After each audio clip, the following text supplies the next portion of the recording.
Hey guys, Gary from Tremis Dynamics, and let's recap the last bug out. We're going to call that Bug the Fuck Out Deux, which is French for Deux. Anyway, this time we had like 8 dudes and a chick, and her name was Tracy, and she was more badass than most of the dudes, including this one. So anyway, we went to the same place we did last time. The only repeat offender was Jason. Fucking has the stride of a gazelle and shit, and yeah, whatever, fuck him. Brought a new guy, Chuck, like 178th fucking Native American or something like that, and but you know, fuck it, I'm Native American too. I was fucking born here. Native American. Whatever. Anyway, he did fucking badass. I got my good buddy Brady, who I met at, I think it was a pistol class back around Mother's Day. Did a rifle class with him later too. For Coasty, he's pretty fucking cool. Tracy brought Brian. He's friends with Chuck, and yeah, whatever. We brought our dirty hippie Finch. And the fellas from Gorilla MTO, they got a new YouTube channel. I'm going to put a link right down here, and you can go check them out and stuff. Ryan and Steve, they were kind of doing their own thing. Well, I mean, we were going on a bug out, you know, 3-day bug out. Point A to point B, what shit do you need to get from here to there? They more along the line said, hey, it's the fucking end of the world, and we're just going that direction. And we'll take whatever we need for that direction. So they fucking overpacked, and pretty much everybody but Brady overpacked. So there's a lesson to be learned here about this. We lost the MTO guys really quick, and we didn't see them again until the next day. But we made it to the fucking goat path, and it still sucks. I wanted to go back to this place because I really wanted to share the fucking goat path with other people. And about halfway up it, I said to myself, what the fuck were you thinking? This sucks. But anyway, now I've done it twice.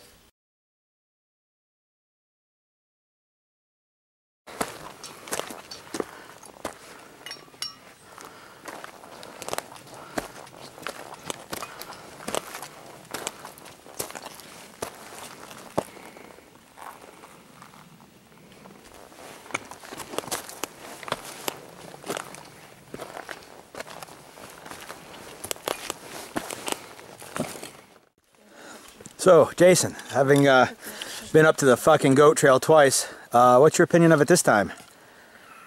It's hard to say. Better? Still sucks. Still sucks. I think it was better in the cold, definitely. I agree.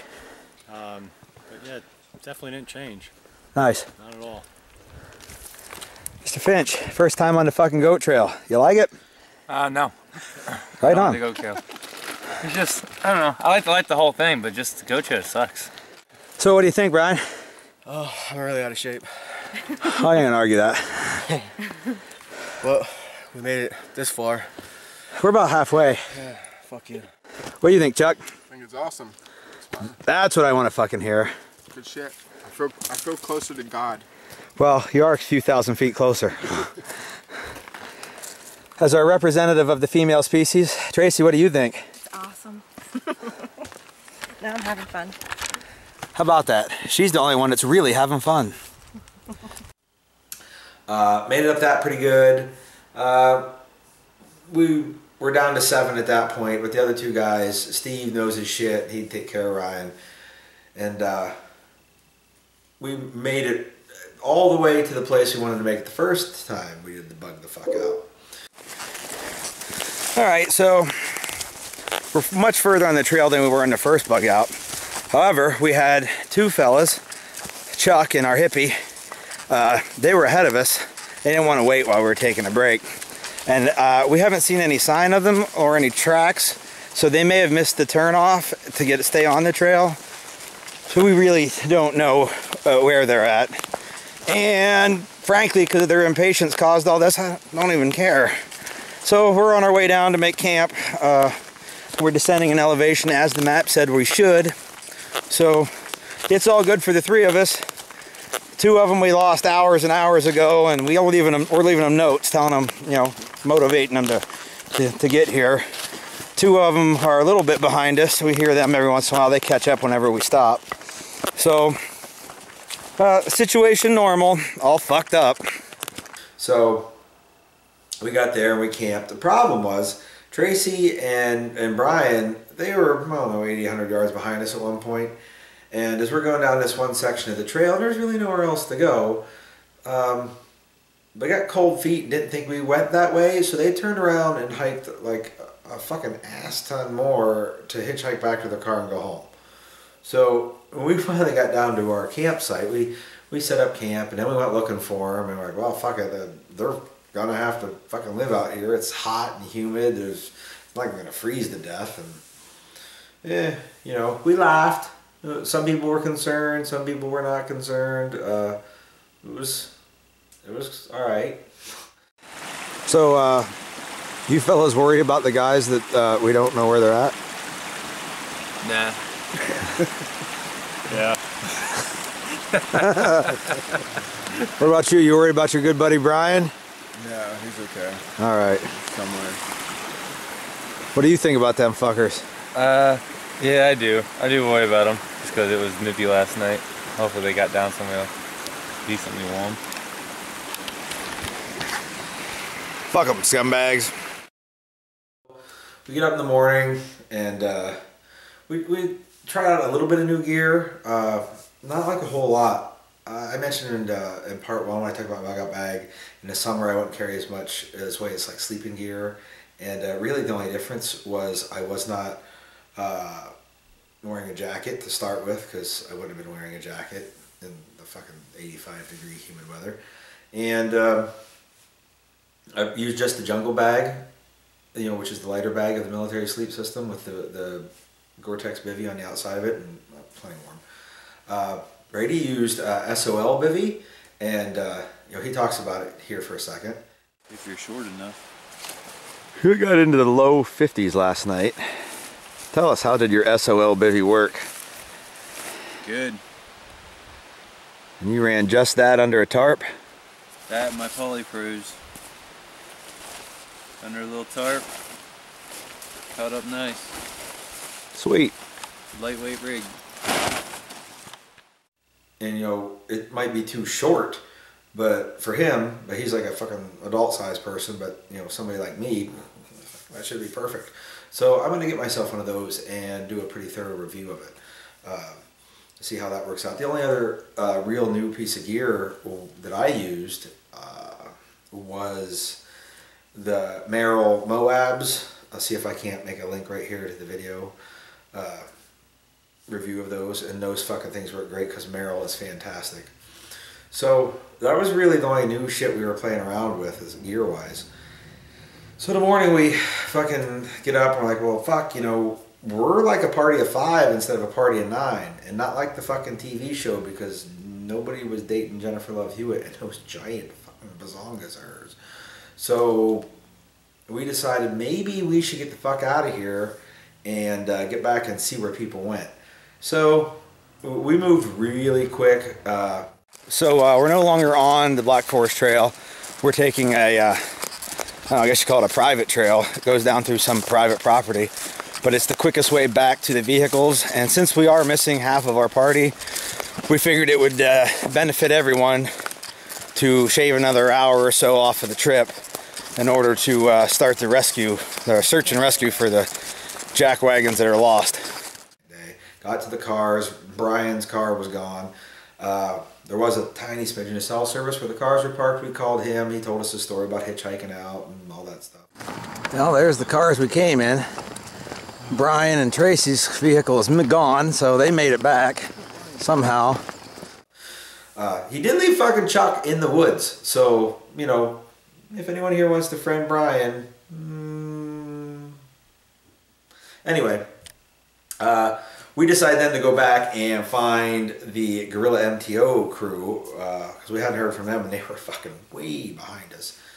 We heard from Brian and Tracy. They almost got to where we were at. I don't know, got cold feet or something. Turned around, went back, tried to break into my Explorer, set the alarm off. So then they popped the hood and took the positive off the battery, so the alarm went running dead. And then they hitchhiked back to their car last night and went home. They didn't leave a note or anything. We finally called them when we got to cell service. We still have no idea where Ryan and Steve are, and we're heading back to the Explorer now to see if maybe they got that far and, you know, petered out and died. We'll just throw them in the back and haul the carcasses home. And we went up a little ways, and there was a spot where the route we were taking crossed the road. We drove up that road and we left a note for them. They didn't pick the fucking note up. They literally almost touched their ball sack to it, stepping over it, and didn't see it. But we were sure they had made it that far because we had yelled down the fucking goat path to them, and that was after that. So then we drove up and around, and we split up in a couple directions on the trail to see if we could locate them. And we left a different note that they also didn't pick up. Turns out they did make it to the same campsite we did last time. All right, well, those coals are warm, and here is some paper ash that is fresh. So there was a fire at this campsite last night. And a couple minutes later, we found them, and they didn't go any further than our injured hiker Drew did on the first bug out, but they were still in good shape to keep going. So it took them longer. They were slower than bug the fuck out. Oh. I think that's French for one. I don't know. Whatever. Who cares? It's fucking French. Everything means I surrender. So, but they were still able to continue. But fucking, we were leaving and going home. So they did pack up their shit and go with us. When we got back to the parking area and they got in their car and we chit chatted a little bit and made fun of each other and shit. And what did you use the shovel for? We used it to. We used it when we put the fire out. We used it to. I don't need a shovel that bad. No. I keep a shovel in the car. Yeah, well, like I said, not needing it. Just in case. But I ain't carrying that fucking thing. What about the machete, dude? Break it out, let's see it. I at least need to see that. You want to see the machete? I have one of them in the car too. Also, not going to carry it. Maybe from next time if we go hiking in Costa Rica, you may need that. Yeah, there's like 45 pounds of fucking socket sets or something at the bottom of that. You carried a half a man up that freaking mountain. Well, You should see his mountain climbing. Just the fucking. he wanted to fucking do his kettlebell workout, so he brought a fucking 35 pounder with him. It would have come in handy where we were last night had it worked. Because we didn't eat. Yeah, the only thing I have in my main pouch is fire never was invented. Well, we were having trouble finding. It was a pretty fucking mundane bug out. I mean, there was a little bit of a rescue story, and then we had to go find them, and fucking Brian hitchhiked out, and that shit seems kind of like, you know, par for the course. But for the most part, you guys are gonna find this shit real boring. So we all wound up at Pat Reeder's Tavern again. I guess that's the post bug out fucking lunch place. At least for me it is. And you know, had a beer, had a burger, and fucking we headed south and came back home. So maybe we're getting the fucking hang of this bug out shit, and the next time you want to come, there won't be canoes and stuff. We're looking for November 2014. So if you're interested, get in touch with me. One of them ways down here in the bottom, and we'll see if you want to get together and do another one. Might not be the same place. We don't fucking know. We'll figure it out later. So this is Gary from Tremis Dynamics, and oh, we almost got the tagline, but I'm not quite ready to unveil it yet.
Steve!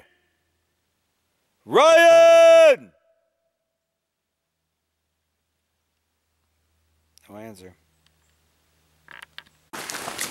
My camouflage.